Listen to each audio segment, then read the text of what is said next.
Joining me now, Trey Gowdy, former House Oversight Committee chairman and now Fox News contributor. Trey, good to see you, as always. Yes, ma'am. What's your take on this story? That the prosecutors wanted 9 years. Bill Barr thinks that 2 or 3 years is more proportional, and the only difference between the two is whether or not you count this 8-level enhancement for actively threatening a witness. If you didn't have that enhancement, then everyone would agree that Bill Barr's view of the guidelines is accurate.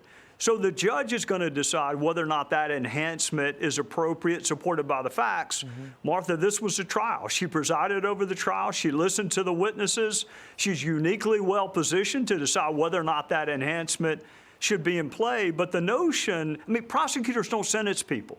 Presidents don't sentence people. Fox News commentators don't sentence people. Judges do. And we give them life tenure so they can make these calls. But the notion that Bill Barr should resign is about the dumbest damn thing I have ever heard. If a United States senator really believes that the head of the Department of Justice cannot weigh in on what a proportional sentence is, I mean, there are child pornographers who don't get 9 years, Martha. There are people who rob banks that don't get 9 years.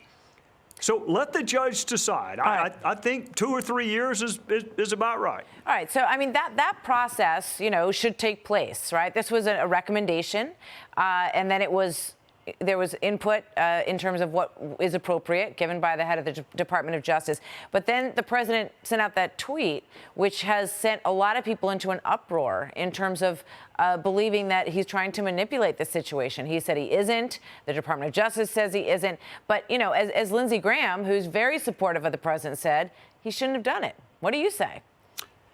I've had the same position, whether it was Barack Obama or Donald Trump. I do not think the chief executive should be weighing in on ongoing investigations or criminal prosecutions. That was my position with President Obama when he weighed in on the not a smidgen of corruption. It's my position now. I can tell you this, Bill Barr was aware of this recommendation before President Trump ever tweeted a single syllable, a single character. So the notion that Bill Barr was somehow motivated to move because of this tweet is just factually wrong.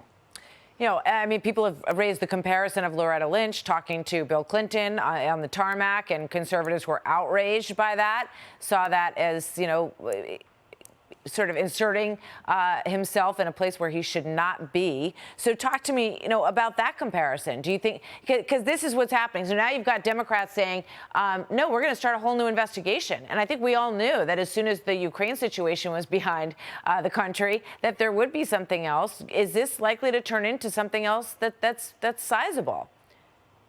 I don't think so, because the president has the power to commute Roger Stone's sentence if he wants to. He has the power to pardon him. He can pardon him right now if he wants to. He can do it by tweet tonight. I mean, he is the head of the executive branch, and people have a chance in November if they want a different one. I've been consistent. I don't think presidents ought to weigh in ongoing investigations or prosecutions. So better to stay away and steer clear. Trey, thank you very much.